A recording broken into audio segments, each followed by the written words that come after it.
Okay, so good morning again, everyone.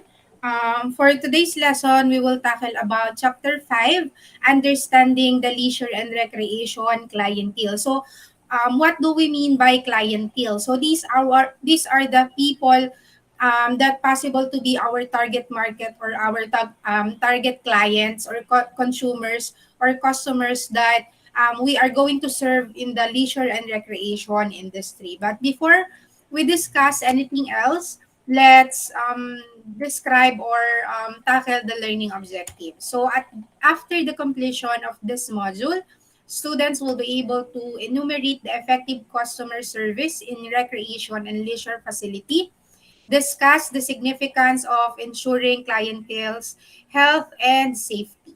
So class, these are the learning objectives that you should acquire at the end of our discussion.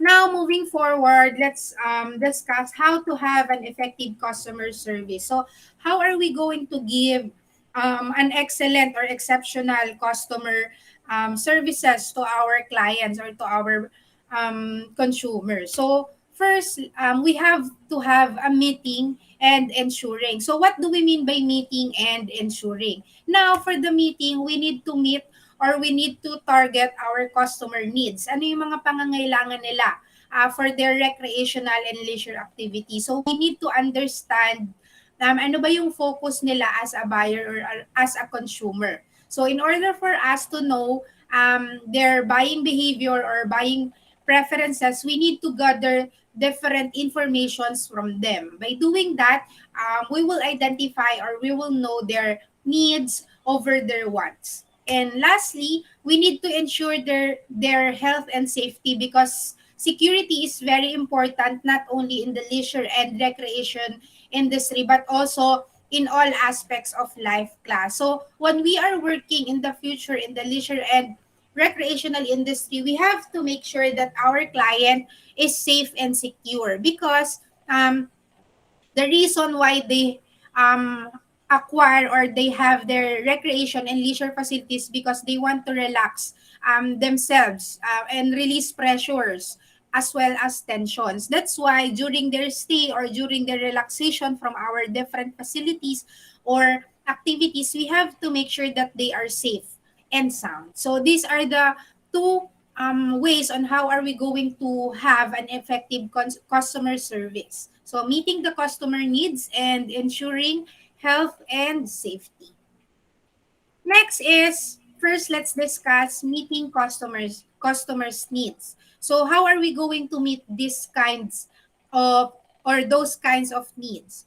So they need to feel welcome. So for example, if you are working as a front desk in a hotel and ikaw yung nakatanggap ng booking or you are the one on duty on those days, so you have to be welcome or you have to welcome your customers. Kailangan when you welcome them, you greet them or you smile at them in order for them to feel accommodated or welcome. Because for example, if hindi mo welcome yung customers pagdating nila doon sa concierge, hindi ka nakangiti or hindi ka enthusiastic or energetic while serving them, so sila they feel disappointed na why are you not serving us or why are you not accommodating us since we are your customers or clients. So you have to give them the feel of being welcome or accommodated.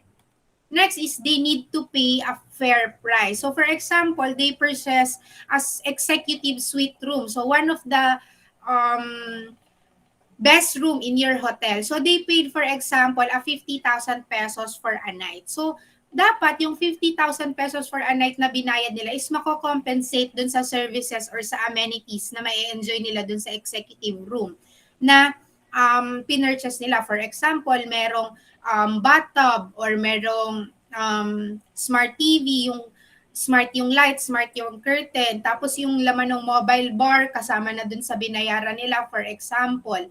And then meron silang welcome drinks or welcome dessert. So that's what we call paying a fair price. So you have to compensate kung magkano yung binayad na amount nila, dapat parallel or equal dun sa makukuha nilang services. Hindi for example, pay 50,000 pesos for a night sa isang executive suite room sa isang hotel nyo.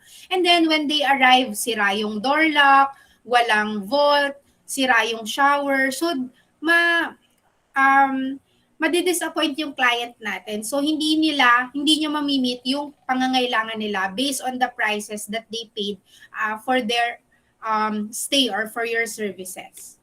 Next, they need to receive a good quality service. So, in our industry, hospitality and tourism industry, we are not only giving good quality service, but we always give exceptional service or excellent service because that's our products and services class. Um, so, in order for us to meet their needs or their um, the things that they want. So we need to have or we need to give them quality and exceptional service. So for example, instead na you are greeting them lang, so lalabas ka pa ng pinto or magbabaw ka or you will smile at them. So in order for them to feel good. Another example is sa room. So sa room, ang hiningi lang ng client is for example cutleries, pero naisip mo baka kailangan niya rin ng glasses or ng plates. So binigyan mo rin siya ng glasses and plates because you have to make sure that you go beyond the expectations of your clients or of your customers. Next is they need to get reliable and honest information. So dapat transparent ka sa customers mo or sa buyers mo. I understand that not all the time we tell everything to our clients.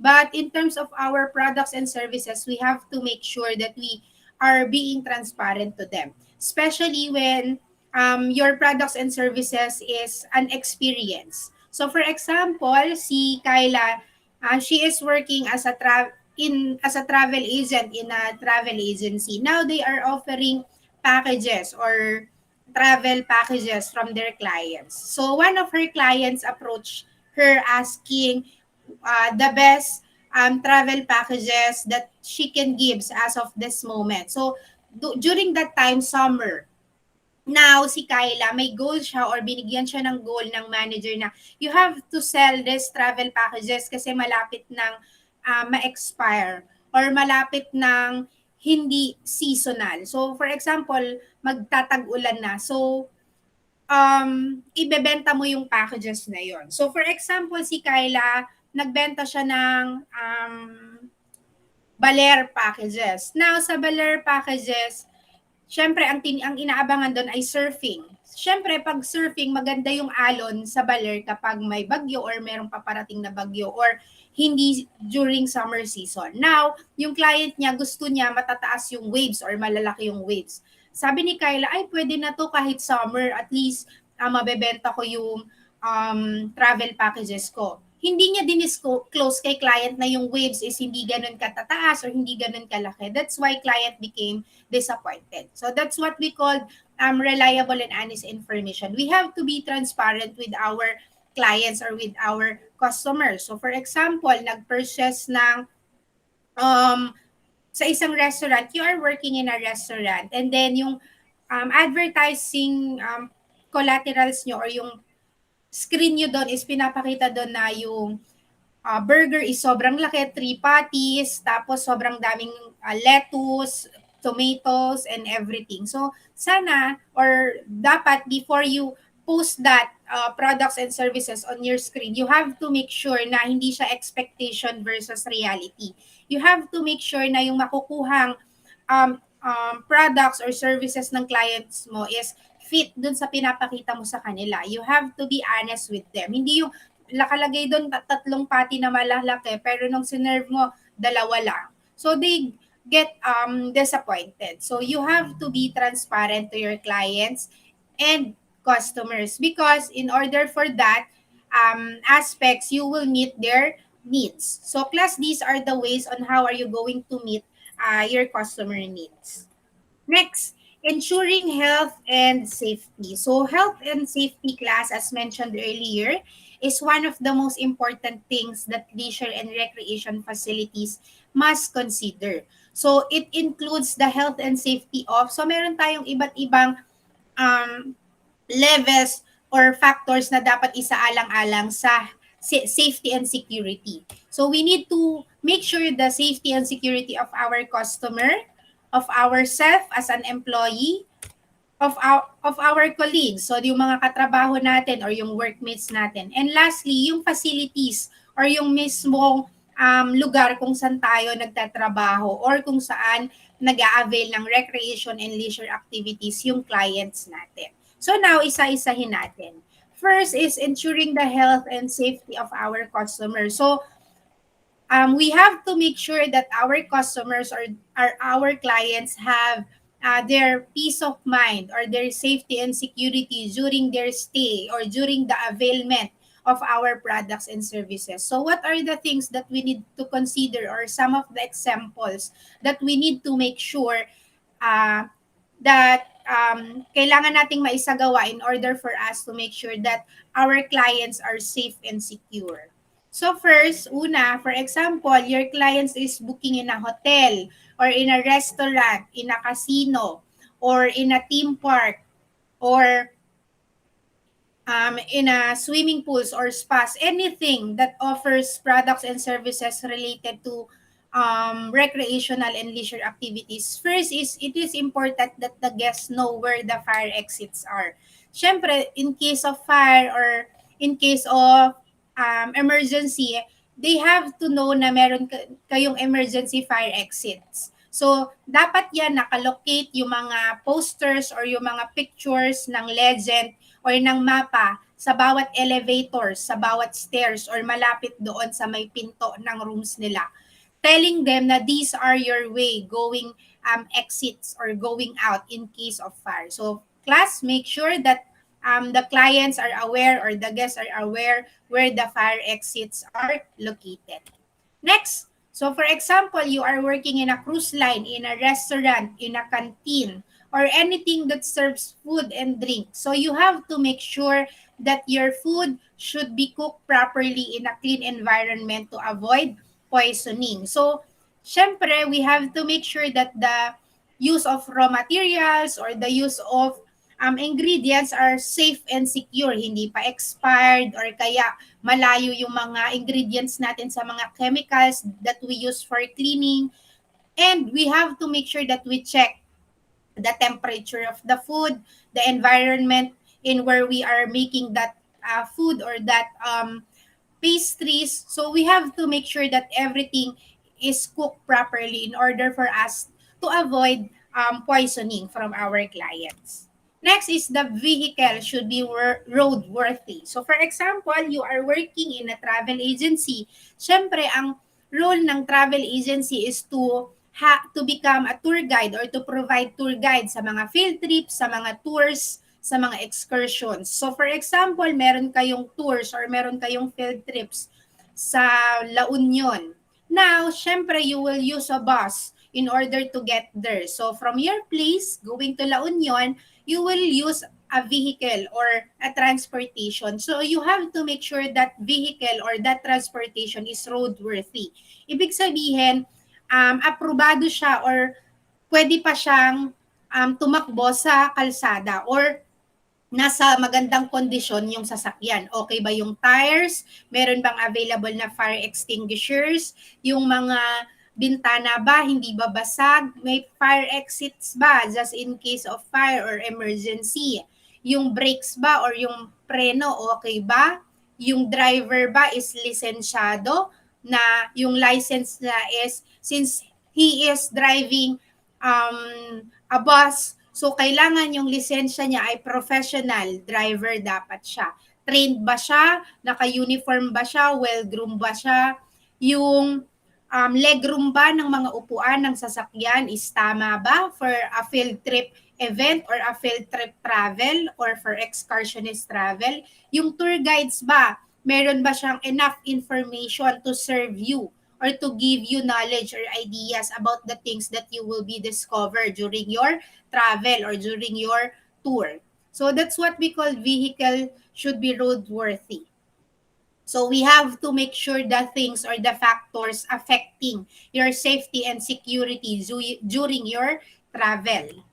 Next is presence of warning signs for customers. So for example, isa kang lifeguard sa isang five-star hotel. Now, you are assigned to swimming pools, of course, since you are a lifeguard.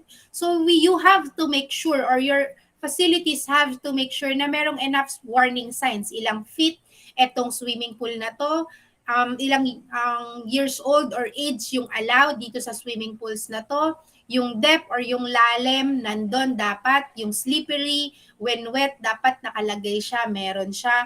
For example naman sa rooms, so you are booking a room, dapat meron ding nakalagay doon na labels. Ito yung fire exit, ito yung smoke detector, ito yung mga contact numbers na pwede mong tawagan in case of emergency or you have something to check with our engineering kasi sira yung pipe, sira yung shower. So all the warning signs for your customer should be available. So for example, magta-travel ka, punta ka ng Sierra Madre. So bulubundukin siya. So, dapat sa mga trail, meron siyang signs or meron siyang warning signs na bawal ka dito kasi masyadong mataas yung cliff or pupunta ka ng isang theme park. So, sa theme park, dapat may nakalagay dun sa per rides or sa per facilities nila kung ilang voltage yun, ano lang yung allowed na mag-try nung facilities na yon. So that's what we call presence of warning signs for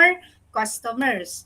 Next, all the equipments that is for customer use should be checked from time to time. Especially for example, you are offering a bicycle or bikes.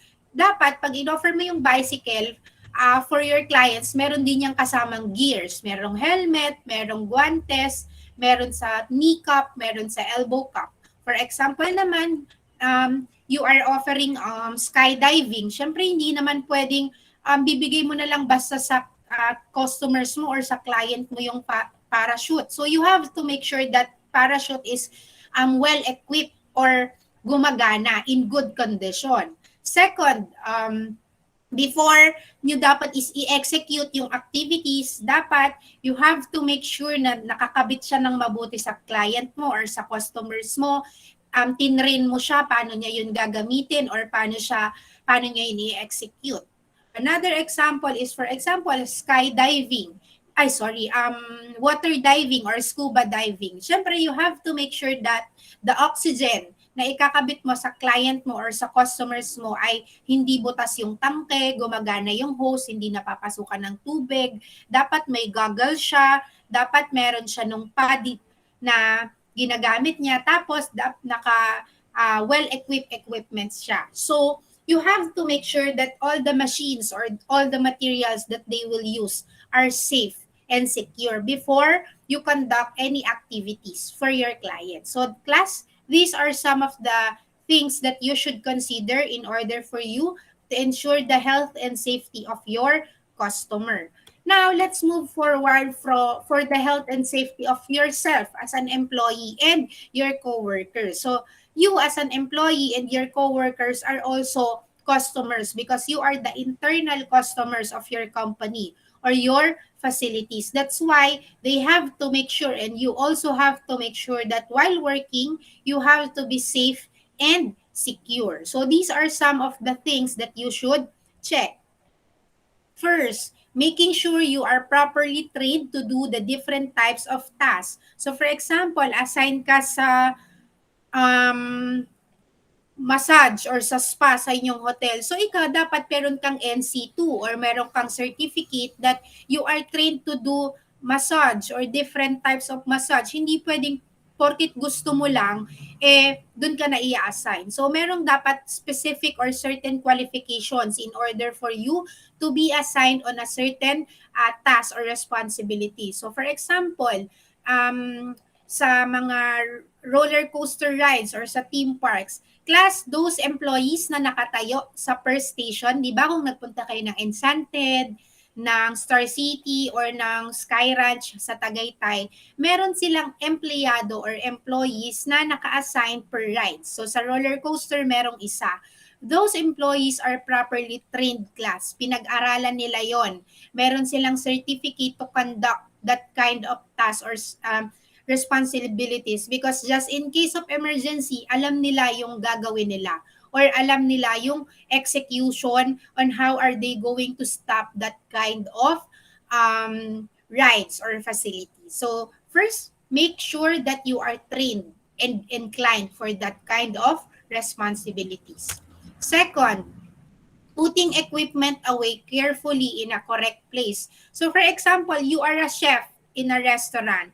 Now, you are cooking different kinds of pastries. So you are baking cakes, cookies, muffins, brownies. So there. So you are baking everything. Now, ikaw kung hindi ka organized as a chef, so you have yung mga gamit mo, yung chemicals, like for example, bleach, yung mga panghugas ng mga equipments mo, halo-halo kasama ng mga raw materials mo or ng mga panggawa mo ng baked goods. Now, nung gagamitin mo na yung flour, so naglagay ka ng flour sa ginagamit mong pan, yung nalagay mo pala is powdered soap. So, hindi mo siya, unscented siya, kunyari, yung ginagamit mo sa restaurant to clean your equipments. Now, since unscented siya, nalagay mo, kunyari, is yung soap. So, when you are baking the products, nagkaroon ka na ng um, pagkakamali or ng maling action towards your work or towards your responsibilities. That's why you have to make sure na nakasegregate yung mga ginagamit mo sa iyong workstation versus yung mga cleaning material. So, dapat nakastore siya away from your workstation. Next, making sure that you know about the different health and safety rules and emergency procedures at your workplace. So, class, meron tayong training na tinatawag na health and safety training. So, on those kinds of training, you are being trained to do first aids, how to put the fire down, paano pag may earthquake, paano pag may tsunami or something emergency. So you are trained as an employee or as part of the organization. Tinetrain kayo on how are you going to react or on how are you going to respond on those kinds of emergencies. That's why when you are working in our industry, very essential class yung mga training certificates. So, kailangan natin yan. Kasi we need to be equipped in order for us to give our best services to our clients and customers.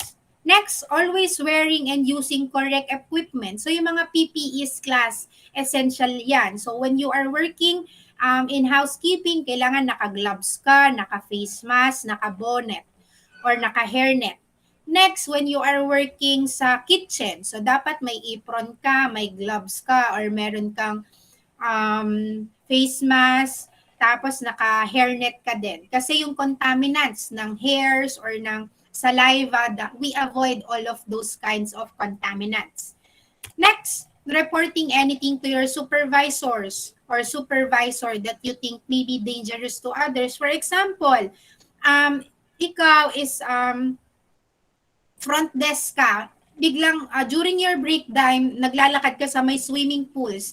And then while you are walking around the swimming pools, nakita mo, meron ng isang tiles na natanggal doon sa gilid ng swimming pools na angat siya. So sa isipin mo, ay, very dangerous to, especially sa mga bata na nagtatatakbo or walang sleepers. So dapat yun, even if the smallest things that you notice around your facilities or your working environment, you have to report it to your supervisor or directly sa department concerned.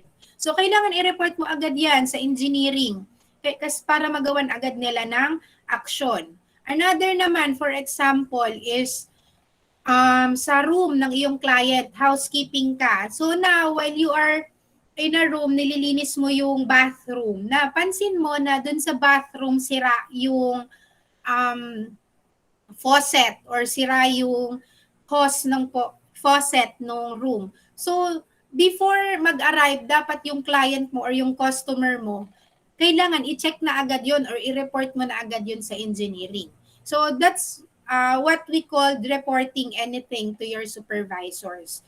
So, these are the tips or these are the samples that you should consider when you are ensuring the health and safety of yourself and colleagues. Next class, lastly is yung facility. So, our facilities is our job and responsibilities class because without these facilities, wala tayong trabaho or wala kayong um, gagawin.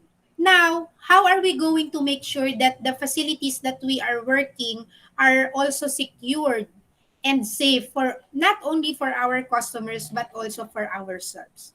First, continuous improvements and development. So kung yung hotel nyo is nagpe-fade na yung mga pintura or nabibitak na yung mga pintura, so dapat pinapalitan nyo na siya or pinipinturahan nyo na siya. Yung mga bombilya, yung mga gutter tumutulo na during storm season or rainy season. So, dapat chinecheck nyo yan. Ino-audit or inaayos for customers welfare and employees welfare. Next, daily monitoring and maintenance of all building facilities. Class, ito is dapat daily talaga siya, yung mga tubo ng tubig, yung mga electrical voltages, yung mga aircons, chinecheck yan kasi baka meron ng mga nakakapasok na mouse or rats or yung mga EPs. So they have to make sure that all those kinds of equipments and facilities are well conditioned. So dapat merong daily monitoring ang engineering department or ang building and administration department. Next, apply and renew safety and security building permit. So for example, yung mga fire permit nyo or fire clearance nyo expired na pala tas hindi nyo ina-apply ng panibago. So paano siya ma-check ng Bureau of Fire Protection na yung mga alarms nyo pala or yung mga smoke detectors nyo hindi na gumagana or yung mga fire extinguishers nyo not working anymore or meron ng sira-sira yung mga hose. So you have to make sure that all your permits are processed on time or active. Kasi pag ibig sabihin pag active yung permits nyo na may nabibisita kayo ng mga LGUs na check ng mga different departments yung facilities nyo. So by doing that, you are ensuring that your facilities are secured and safe. So these are the things that you consider when you are checking your facilities for health and safety. Now, lastly, class, so if, for example, gagawin natin lahat yon, we are going to check the safety and security of our guests, our employees, our colleagues, our facilities, our buildings, as well as the whole companies and organizations. So ano yung mga benefits na mapoprovide sa atin ito as an organization and as a service provider to our clients and to our customers? So una, enhanced reputation. Ibig sabihin, if you are serving your clients well, walang nangyayaring emergency or dangerous acts within your organization or within your business. So yung mga clients nyo or yung customers nyo, magiging panatag yung sarili nila, ay dito ako magbubook sa hotel na to kasi sobrang safe dito. Yung reputation nila in terms of health and safety ng kanilang clients are very high and kilala sila. So first, it increase or it enhance reputation. Next, it increase customer satisfaction class. So when your clients is enjoying, when your clients are free from a toxic environment or free from stress during their stay, so satisfied sila sa service nyo. Yung sauna nyo or yung sauna nyo gumagana. Yung shower nyo na may hot and cold water gumagana. Wala silang naging reklamo during their stay. That's why they are very satisfied. So it increased customer satisfaction. Next, safe and secure environment. So if you are always come up with different ideas or strategies on how are you going to provide excellent customer service with your clients. So you also make sure that your environment or your facilities are safe and secure. So you will give them security and safety. Next, increase job satisfaction. When the employees are feel secured, safe, and they are feeling valued, class, by the company. So sila, masisiyahan sila sa trabaho nila because they acquire or they get all the support that they need. So that's what we call increased satisfaction. And last but not the least, the ultimate goals or goal of every company of or every organization, it increase or it boosts your revenues or your sales. So it generates lots of money. Kasi kung maraming nagbo-book sa inyo, maraming nag-a-avail ng products and services nyo, so you have a lot of revenues or money for your company because you already establish your reputation or you establish your customer service um, to your clients and services. So class, these are the benefits of providing excellent or exceptional customer service to your clients or to your buyers. So that's the end of our presentation of or our lesson class.